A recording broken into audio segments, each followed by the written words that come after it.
নূর এসেছে, নূর এসেছে, নূর এসেছে, নূর এসেছে, নূর এসেছে, নূর এসেছে, নূর এসেছে। আলহামদুলিল্লাহি রাব্বিল আলামিন ওয়াসসালাতু ওয়াসসালামু আলা সাইয়্যিদিল মুরসালিন আম্মা বা'দ ফাউযু বিল্লাহি মিনাশ শাইতানির রাজিম বিসমিল্লাহির রহমানির রহিম। আসসালাতু ওয়াসসালামু আলাইকা ইয়া রাসূলুল্লাহ ওয়া আলা আলিকা ওয়া আসহাবিকা ইয়া হাবিবাল্লাহ। আসসালাতু ওয়াসসালামু আলাইকা ইয়া নবিয়াল্লাহ ওয়া আলা আলিকা ওয়া আসহাবিকা ইয়া নূরাল্লাহ। আলহামদুলিল্লাহ, আবারও হাজির হয়েছি ছোটদের প্রিয় নবী সাল্লাল্লাহু তাআলা আলাইহি ওয়াসাল্লাম এর নতুন একটি এপিসোড নিয়ে। যেখান থেকে দেখছেন সবাইকে পবিত্র রবিউন নূর শরীফের মুবারকবাদ জানাচ্ছি। আসুন আমরা সর্বপ্রথম একটা দরুদ শরীফের ফজিলত শ্রবণ করি। রাসূল আকরাম সাল্লাল্লাহু আলাইহি ওয়াসাল্লাম ইরশাদ করেন, যে ব্যক্তি আমার উপর প্রতিদিন সকালে 10 বার ও সন্ধ্যায় 10 বার দরুদ শরীফ পাঠ করে তার জন্য কিয়ামতের দিন আমার সুপারিশ নসিব হবে। মাশাআল্লাহ। কেউ যদি রাসূল আকরাম সাল্লাল্লাহু আলাইহি ওয়াসাল্লামের উপর সন্ধ্যায় এবং সকালে যদি 10 বার করে দরুদ শরীফ পাঠ করে তাহলে কত বড় ফজিলতের বিষয় যে কিয়ামতের দিন আমার রাসূল আকরাম সাল্লাল্লাহু আলাইহি ওয়াসাল্লাম নিজে তার জন্য সুপারিশ করবেন। তো সেজন্য আমরা যদি চাই ওই কিয়ামতের দিন রাসূল আকরাম সাল্লাল্লাহু আলাইহি ওয়াসাল্লামের সুপারিশ আমাদের মুকাদ্দারে নসিব হোক, আমাদের তাকদীরে নসিব হোক, তাহলে আমার আপনার উচিত বেশি পরিমাণে দরুদ শরীফ পাঠ করা। তো আসুন মজলিসকে বরকতময় করতে একবার দরুদ শরীফ পাঠ করে নিই। সাল্লু আলাল হাবিব সাল্লাল্লাহু আলা মুহাম্মদ সাল্লাল্লাহু তাআলা আলাইহি ওয়া আলিহি ওয়াসাল্লাম। আলহামদুলিল্লাহ, আমরা আমাদের ছোটদের প্রিয় নবী সাল্লাল্লাহু আলাইহি ওয়াসাল্লাম অনুষ্ঠানের শুরুতে কোরআনে পাকের তেলাওয়াত দিয়ে শুরু করে থাকি, যাতে আমাদের প্রোগ্রামও আমাদের অনুষ্ঠানের মধ্যে আল্লাহ তাআলার রহমত বর্ষণ হয়। তো এই পর্যায়ে ইনশাআল্লাহ তাআলা কোরআনে পাকের তেলাওয়াত করবেন আমাদের এক ছোট বন্ধু। أعوذ بالله من الشيطان الرجيم. بسم الله الرحمن الرحيم. قل هو الله أحد الله الصمد لم يلد ولم يولد ولم يكن له كفوا أحد. صدق الله العلي العظيم وصدق رسوله النبي الحبيب الكريم. صلوا على الحبيب সাল্লাল্লাহু আলা মুহাম্মদ সাল্লাল্লাহু আলাইহি ওয়াসাল্লাম। মাশাআল্লাহ, মারহাবা। আমরা শুনছিলাম পবিত্র কোরআনুল কারীম ফুরকানুল হামিদ থেকে তিলাওয়াত। এ পর্যায়ে ইনশাআল্লাহ তাআলা আমাদের সামনে নাত মুস্তাফা সাল্লাল্লাহু আলাইহি ওয়াসাল্লাম পাঠ করে শোনাবেন আমাদের অপর এক ছোট বন্ধু। সাল্লাল্লাহু আলাইকা ইয়া রাসূলুল্লাহ ওয়া সাল্লাম আলাইকা ইয়া হাবিবাল্লাহ। নূর নবী এসেছে, নূর নিয়ে এসেছে, তাই বলে আজ কুল কায়নাত খুশি মনে বেসেছে।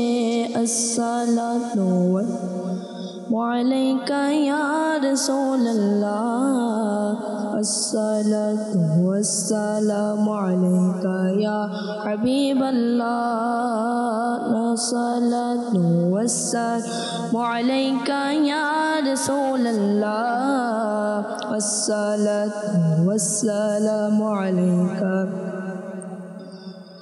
যতদিন এই সন্ধ্যা সূর্য আলো দিতে থাকবে, দশন মিলাদুন নবী পালন করিতে থাকবো।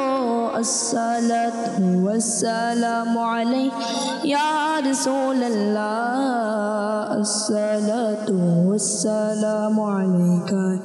নাত মাহবুবে খুদা सुनते सुनाते जाएंगे, नात महबूबे खुदा सुनबो सुनाते ताकबो, या रसूल अल्लाह का नारा लागते ताकबो, या रसूल अल्लाह का नारा लागते ताकबो। সবাই পড়ি দুরূদ الصلاة والسلام عليك يا رسول الله الصلاة والسلام عليك يا الصلاة والسلام عليك الصلاة والسلام عليك يا जश्न मिलादुन्नबी घर शर्फ जुमता कारिबो मरहबा या मुस्तफा नारा लगाते ताकबो मरहबा या मुस्तफा नारा लगाते ताकबो अस्सलातु वस्सलाम रसूल अल्लाह अस्सलातु वस्सलामु अलैका या अस्सलातु वस्सलामु अलैका या अल्लाह अस्सलामु अलैका या जश्न मिलादुन नबी ते शबुज पता कानिए जश्न मिलादुन नबी ते शबुज पता कानिए गली गली शादांग मोहल्ला शाजते ताकबो गली गली शादांग मोहल्ला शाजते ताकबो अस्सलातु वस्सलामु अलैका या रसूल अल्लाह अस्सलामु या हबीब अल्लाह अस्सलातु वस्सलामु अलैका या रसूल अल्लाह या मोमिनेरा दुरुद पढ़ पिया नबीजीर ऊपर मोमिनेरा दुरुद पढ़ पिया नबीजीर ऊपर फेरिस्ता को रब वजीफा अस्सलातु वस्सलाम फेरिस्ता को वजीफा अस्सलातु वस्सलाम शौबाई पढ़ी दुरूद अस्सलातु वस्सलामु अलैका या रसूल अल्लाह अस्सलातु वस्सलामु अलैका या हबीब अल्लाह सल्लु अला हबीब মাশাআল্লাহ মারহাবা। জি হ্যাঁ, আমরা শুনছিলাম নাতে মুস্তাফা সাল্লাল্লাহু তাআলা আলাইহি ওয়া আলিহি ওয়াসাল্লাম। আসুন প্রিয় ইসলামী ভাইরা, আমরা রাসূল আকরাম সাল্লাল্লাহু আলাইহি ওয়াসাল্লামের মুবারক জীবনী থেকে কিছু ওয়াকিয়া শ্রবণ করি ইনশাআল্লাহ তাআলা। শিফা শরীফে বর্ণিত রয়েছে, যখন প্রিয় নবী রাসূল আরবি সাল্লাল্লাহু আলাইহি ওয়াসাল্লাম মুচকি হাসতেন, তখন তার নূরে দরজা ও দেয়াল আলোকিত হয়ে যেত। ইনার মুবারক দাঁতের মাঝখান থেকে এমন নূর বের হতো যে দেয়াল এবং দরজা আলোকিত হয়ে যেত। উম্মুল মুমিনিন হযরত সাইয়্যিদাতুনা আয়েশা সিদ্দিকা থেকে বর্ণিত, তিনি বলেন, একদা আমি সেহরির সময় ঘরে বসে কাপড় সেলাই করছি। হঠাৎ কাপড় সেলাইয়ের যেটা সুই সেটা আমার হাত থেকে পড়ে গেল এবং বাতিটিও সাথে সাথে নিভে গেল। এমন সময় মদিনার তাজদার রাসূল আকরাম সাল্লাল্লাহু আলাইহি ওয়াসাল্লাম ঘরে প্রবেশ করলেন।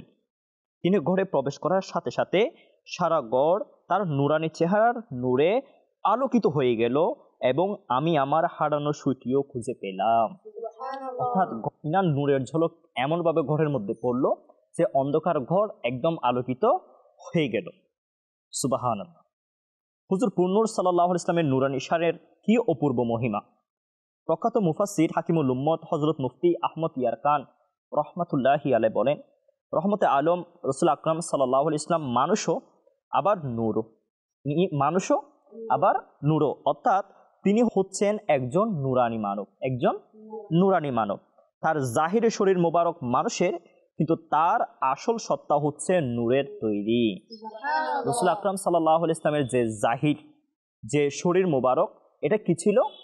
মানুষের মতো ছিল, কিন্তু ইনার অভ্যন্তরীণ বিষয় যেটা মূলত যেটা সত্তা, আসল যেটা সত্তা, সেটা কিসের ছিল?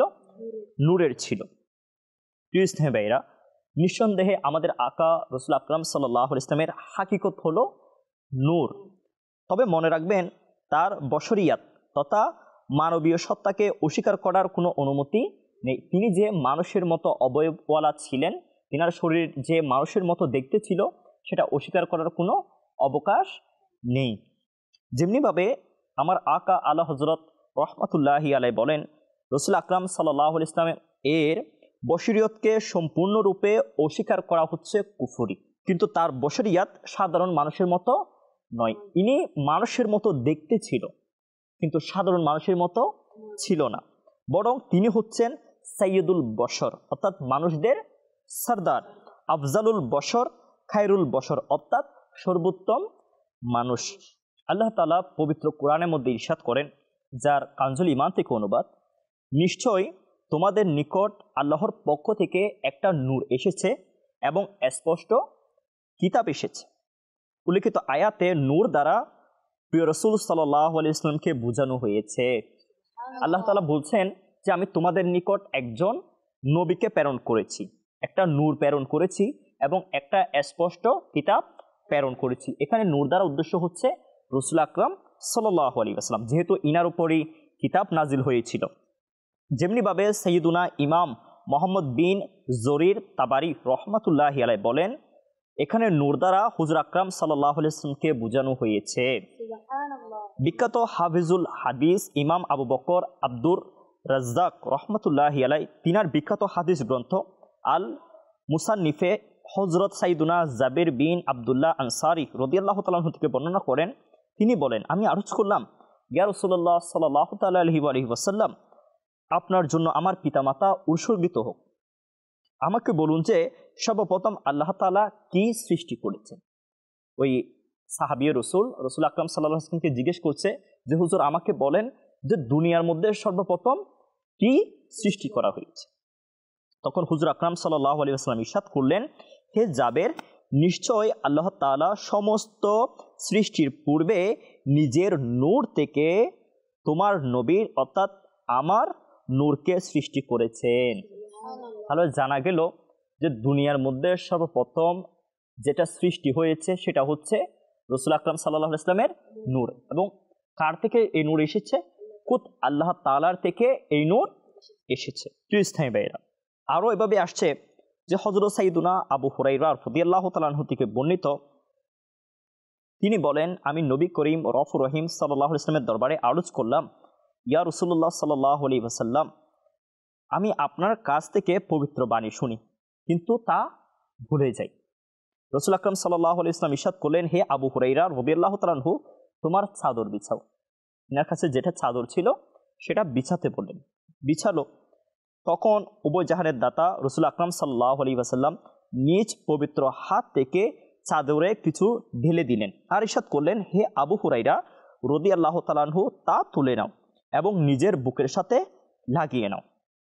আমি রাসূল আকরাম সাল্লাল্লাহু আলাইহি ওয়াসাল্লাম এর হুকুম পালন করলাম। এরপর থেকে আমার স্মৃতিশক্তি এতই মজবুত হয়ে গেল যে আমি আর কোনোদিন কোনো কিছু ভুলতাম না। এগুলাই হচ্ছে রাসূল আকরাম সাল্লাল্লাহু আলাইহি ওয়াসাল্লামের মুজিজা। ইনার জাহির আমাদের মতন ছিল। একজন মানুষের শরীর যেমন, শরীরের বাহ্যিক অবয়ব যেমন, হাত পা নাক চোখ যেরকম, ইনার মোবারক শরীরও ওই রকম ছিল, কিন্তু সাধারণ মানুষের মতো ছিল না। ইনার জাহির সেটা উত্তম মানুষের ছিল, অর্থাৎ দুনিয়ার যত মানুষ আছে সবার চেয়ে উত্তম রূপে আল্লাহ তাআলা ইনাকে সৃষ্টি করে দুনিয়ার মধ্যে প্রেরণ করেছেন। আর ইনার জাহিরিয়ত যেটা মানুষের মতো ছিল, কিন্তু আসলে ইনি ছিলেন পবিত্র নূরের সত্তা। আল্লাহ তাআলার নিজের নূর থেকে আমার রাসূল আকরাম সাল্লাল্লাহু আলাইহি ওয়াসাল্লামকে নূর দিয়ে সৃষ্টি করেছেন। এই জিনিসটা আমাদের সবার মাথায় রাখতে হবে যে রাসূল আকরাম সাল্লাল্লাহু আলাইহি ওয়াসাল্লাম আমাদের মতো মানুষ নয়। ইনি শারীরিকভাবে জাহিরিভাবে আমাদের চেয়েও উত্তম এবং ইনার আসল সত্তা হচ্ছে নূরের তৈরি। আল্লাহ তাআলা আমাদেরকে রাসূল আকরাম সাল্লাল্লাহু আলাইহি ওয়াসাল্লাম এর নূরানিয়ত বুঝার, এর উপর রাসূল আকরাম সাল্লাল্লাহু আলাইহি ওয়াসাল্লামের সুন্নতের উপর আমল করার সে তৌফিক দান করুন। আমিন বিজাহিন নবীল আমিন সাল্লাল্লাহু আলাইহি ওয়াসাল্লাম। সাল্লু আলাল হাবিব সাল্লাল্লাহু আলা মুহাম্মদ সাল্লাল্লাহু আলাইহি ওয়াসাল্লাম। আলহামদুলিল্লাহ, মাদানী চ্যানেলের দর্শকবৃন্দ, আমরা আমাদের প্রতিটা এপিসোডের মধ্যে একটা সুন্নত শিক্ষা দিয়ে থাকি এবং শিখে থাকি এবং চেষ্টা করি এর উপর আমল করার জন্য। তো ইনশাআল্লাহ তাআলা এ পর্যায়ে আমরা আজকে তেল ও চিরুনি ব্যবহারের মাদানী ফুল, আদব এবং তরিকা শিখব ইনশাআল্লাহ। আমরা স্বভাবতই সবাই তেল ব্যবহার করি, চিরুনিও ব্যবহার করি, কিন্তু এর আদব সম্পর্কে, এর সুন্নত পদ্ধতি সম্পর্কে আমরা অনেকেই জানি না। যার কারণে আমরা হয়তো তেল ব্যবহার করি কিন্তু সওয়াব অর্জন হয় না, সুন্নত আদায় হয় না। কিন্তু আমরা যদি রাসূল আকরাম সাল্লাল্লাহু আলাইহি ওয়াসাল্লাম যেভাবে তেল ব্যবহার করতেন ওই সুন্নত তরিকা অনুযায়ী যদি ব্যবহার করি তাহলে আমরা সওয়াবও পাবো এবং আমাদের সুন্নতের উপর আমলও হয়ে যাবে। ইনশাআল্লাহ তাআলা আমরাও নিয়ত করি আমরা ইনশাআল্লাহ তাআলা আজকে তেল ও চিরুনি ব্যবহারের যে সুন্নত ও আদব সম্পর্কে শুনবো, এর উপর আমল করে ওইভাবেই আমরা তেল ব্যবহার করব, চিরুনি ব্যবহার করব ইনশাআল্লাহ।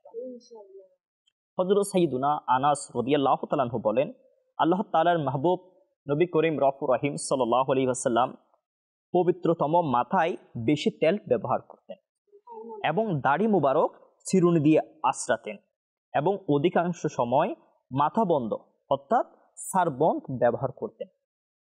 যখন আমরা মাথার মধ্যে তেল দিই, একদম তেলে যখন পরিপূর্ণ হয়ে যায়, ওই তেল যখন মাথার মধ্যে দেই, একটা মাথার মধ্যে কাপড় কি করে এটা জড়াইয়ে থাকে, কেন? যাতে টুপি এবং পাগড়ি শরীফ যাতে কি না হয়, তৈলাক্ত না হয়, নষ্ট না হয়। ওই কাপড়টাকে কি বলা হয়? সারবন্ধ বা মাথাবন্ধ বলা হয়। এটা রাসূল আকরাম সাল্লাল্লাহু আলাইহি ওয়াসাল্লামের সুন্নত ছিল। রাসূল আকরাম সাল্লাল্লাহু আলাইহি ওয়াসাল্লাম যখনই তেল ব্যবহার করতেন মাথার মধ্যে সারবন্ধ ব্যবহার করতেন। নবী করিম সাল্লাল্লাহু আলাইহি ওয়াসাল্লাম ইরশাদ করেন, যার মাথায় চুল আছে সে যেন সেগুলার যত্ন নেয়, অর্থাৎ সেগুলো ধৌত করবে, তেল লাগাবে এবং চিরুনি দিয়ে আঁচড়াবে। চুল এবং দাড়ি সাবান দিয়ে ধৌত করার যাদের অভ্যাস নেই তাদের চুল অধিকাংশ সময় দুর্গন্ধ হয়, কিন্তু তাদের সেটা দুর্গন্ধ লাগে না, কিন্তু অপরের কাছে সেটা কি লাগে, একটু বিশ্রী ব্যাপার হয়ে যায়। সেজন্য আমরা আমাদের চুল, আমাদের দাড়ি কি করব, কিছুদিন পরপর হলেও, আমাদের যদি প্রতিদিন সম্ভব না হয় কিছুদিন পরপর হলেও আমরা শ্যাম্পু করব অথবা আমরা সাবান দিয়ে ধৌত করে ভালোভাবে আঁচড়িয়ে দিই। হযরত সাইয়্যিদুনা নাফে রাদিয়াল্লাহু তাআলা আনহু থেকে বর্ণিত, হযরত সাইয়্যিদুনা আব্দুল্লাহ ইবনে উমর রাদিয়াল্লাহু তাআলা আনহু দিনে দুবার তেল ব্যবহার করতেন। কবার? দিনে দুবার তেল ব্যবহার করতেন। কেন করতেন? চুলে বেশি পরিমাণে তেল ব্যবহার করা বিশেষত জ্ঞানীদের জন্য অনেক উপকারী, কেননা এর দ্বারা মাথা শুষ্ক হয় না, মস্তিষ্ক ঠান্ডা থাকে এবং স্মরণ শক্তি বৃদ্ধি পায়। সেজন্য এই সাহাবী রাসূল সাল্লাল্লাহু আলাইহি ওয়াসাল্লাম দিনে কবার তেল ব্যবহার করতেন? দুবার তেল ব্যবহার করতেন, যাতে স্মৃতিশক্তি কি হয়ে যায়, প্রখর হয়ে যায়, পড়া যাতে মুখস্থ থাকে, সবকিছু যাতে মনে থাকে। প্রিয় নবী সাল্লাল্লাহু আলাইহি ওয়াসাল্লাম ইরশাদ করেন, যখন তোমাদের মধ্যে থেকে কেউ তেল ব্যবহার করবে তখন ভ্রু থেকে শুরু করবে।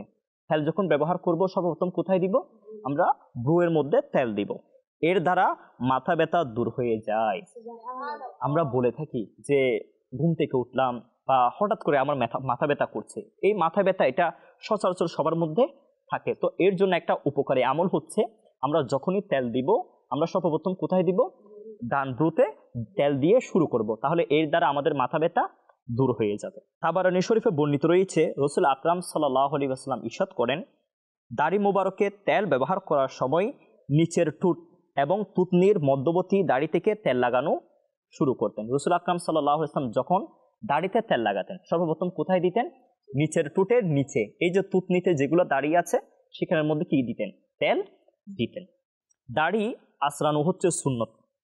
বিসমিল্লাহ পাঠ করা ব্যতীত তেল ব্যবহার করা, চুল শুষ্ক ও বিক্ষিপ্ত রাখা সুন্নতের পরিপন্থী। আমরা অনেক সময় বিসমিল্লাহ পড়া ছাড়া তেল ব্যবহার করি, তারপর চুলকে এলোমেলো করে রাখি, উস্কো শুষ্ক করে রাখি, তেল ব্যবহার করি না, শ্যাম্পু ব্যবহার করি না।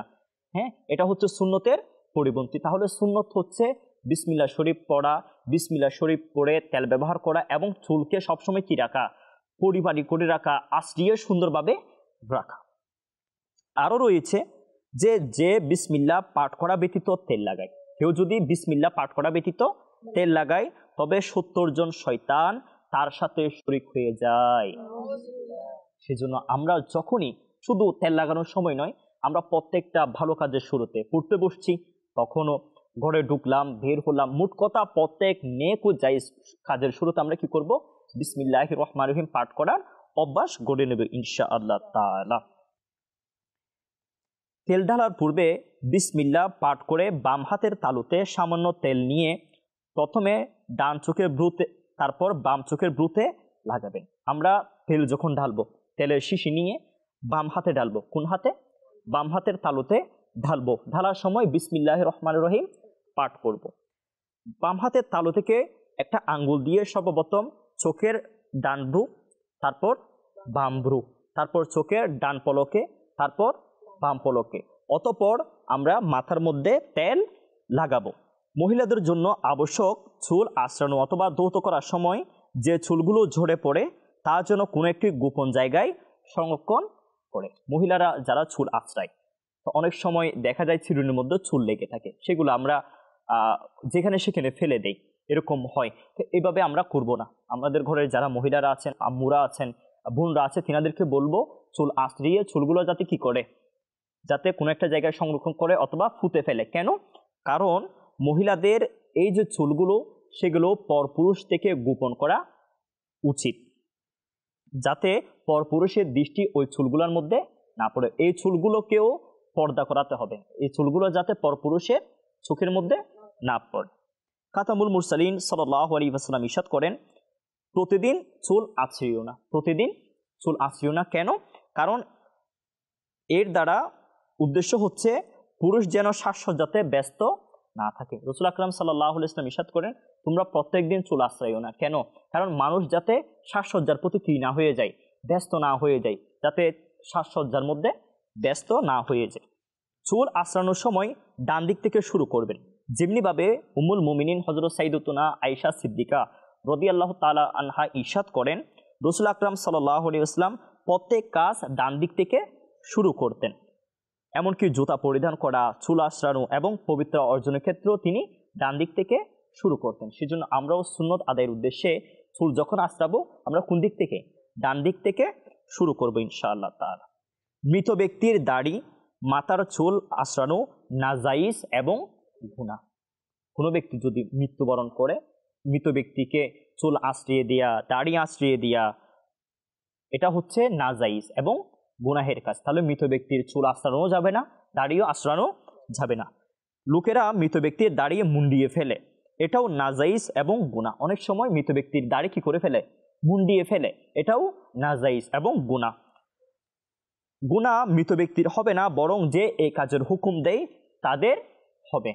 কোনো ব্যক্তি যখন মারা যায়, কেউ যদি দাড়ি আঁচড়িয়ে দেয়, চুল আঁচড়িয়ে দেয় বা দাড়িকে মুন্ডন করে ফেলে, তাহলে মৃত ব্যক্তির গুনাহ হবে না। কার হবে? যে হুকুম দিল, যে এটা করতে বললো, অথবা যে এটা করবে তার গুনাহ হবে। আল্লাহ তাআলা আমাদেরকে এই যে তেল ও চিরুনি ব্যবহারের মাদানী ফুল শুনেছি, সুন্নত ও আদব শুনেছি, এর উপর আমল করে তেল ব্যবহার করার এবং চিরুনি ব্যবহার করার তৌফিক দান করুন। আলহামদুলিল্লাহ, আমরা আমাদের প্রোগ্রামের শেষের দিকে প্রশ্নোত্তর পর্ব রেখে থাকি। এতে ছোট বন্ধুদের কাছ থেকে বিভিন্ন প্রশ্নের উত্তরও নেওয়া হয়। তো ইনশাআল্লাহ তাআলা এ পর্যায়ে ছোট বন্ধুদের উদ্দেশ্যে প্রশ্ন হচ্ছে যে, রাসূল আকরাম সাল্লাল্লাহু আলাইহি ওয়াসাল্লাম ইরশাদ করেন, তোমরা যখন তেল ব্যবহার করবে সর্বপ্রথম বিসমিল্লাহির রহমানির রহিম পাঠ করে নিবে। প্রশ্ন হচ্ছে, কেউ যদি বিসমিল্লাহির রহমানির রহিম পাঠ করা ছাড়া তেল ব্যবহার করে, তাহলে তার সাথে কয়জন শয়তান শরীক হবে? কে কে বলতে পারবে? মাশাআল্লাহ, জি হুজুর আপনি বলেন। 70 জন শয়তান তার সাথে শরীক হয়ে যায়। জি হ্যাঁ, প্লিজ থামি ভাইরা, কেউ যদি বিসমিল্লাহির রহমানির রহিম পাঠ করা ছাড়া তেল ব্যবহার করে, তাহলে তার সাথে 70 জন শয়তান শরীক হয়ে যাবে। সেজন্য আমাদের উচিত আমরা যখনই তেল ব্যবহার করব বিসমিল্লাহির রহমানির রহিম পাঠ করে নিব। এই পর্যায়ে প্রশ্ন হচ্ছে যে, রাসূল আকরাম সাল্লাল্লাহু আলাইহি ওয়াসাল্লাম যখন তেল ব্যবহার করতেন সর্বপ্রথম কোন অঙ্গে তেল দিতেন, অর্থাৎ কোন জায়গার মধ্যে তেল দিতেন? এর উত্তর কে কে দিতে পারবে? মাশাআল্লাহ, মারহাবা। জি হুজুর আপনি বলেন। সর্বপ্রথম ডান চোখের ব্রুতে দিতেন। মাশাআল্লাহ, মারহাবা। জি হ্যাঁ, রাসূল আকরাম সাল্লাল্লাহু আলাইহি ওয়াসাল্লাম যখন তেল ব্যবহার করতেন সর্বপ্রথম ডান চোখের ব্রুতে দিতেন। আর কারো যদি মাথা ব্যথা থাকে এবং সে যদি ডান চোখের ব্রুতে তেল দেয়, তাহলে তার মাথা ব্যথা দূর হয়ে যাবে। মাশাআল্লাহ, মারহাবা। এভাবেই আমাদের প্রোগ্রামগুলা চলতে থাকবে। আমরা বিভিন্ন সুন্নত শিখতে থাকবো, রাসূল আকরাম সাল্লাল্লাহু আলাইহি ওয়াসাল্লামের মুবারক জীবনী থেকে বিভিন্ন ওয়াকিয়া আমরা শুনতে থাকবো। সেজন্য ইনশাআল্লাহ তাআলা আমরা চেষ্টা করব প্রত্যেকদিন একই সময়ের মধ্যে আমরা যাতে টিভি সেটের সামনে বসে মাদানী চ্যানেল বাংলার মধ্যে ছোটদের প্রিয় নবী সাল্লাল্লাহু আলাইহি ওয়াসাল্লাম অনুষ্ঠান দেখতে থাকি। আল্লাহ তাআলা আমাদেরকে অনুষ্ঠান দেখার এবং এর থেকে সুন্নত আদব সম্পর্কে শিখে নিজে আমল করার, অপর ইসলামী ভাইদের কাছে, ছোট মাদানী মুন্না মুন্নিদের কাছে এই সুন্নতগুলা পৌঁছে দেওয়ার সে তৌফিক দান করুন। আজকে এ পর্যন্ত। ইনশাআল্লাহ আগামীকাল একই সময়ে আবার দেখা হবে নতুন কোনো এপিসোড নিয়ে। সে পর্যন্ত সবাই সুস্থ থাকবেন, ভালো থাকবেন, মিলাদুন নবী সাল্লাল্লাহু আলাইহি ওয়াসাল্লাম উদযাপন করতে থাকবেন। সাল্লু আলাল হাবিব সাল্লাল্লাহু আলা মুহাম্মদ সাল্লাল্লাহু তাআলা আলাইহি ওয়া আলিহি ওয়াসাল্লাম। নূর এসেছে, নূর এসেছে, নূর এসেছে, নূর এসেছে, নূর এসেছে, নূর এসেছে, নূর এসেছে।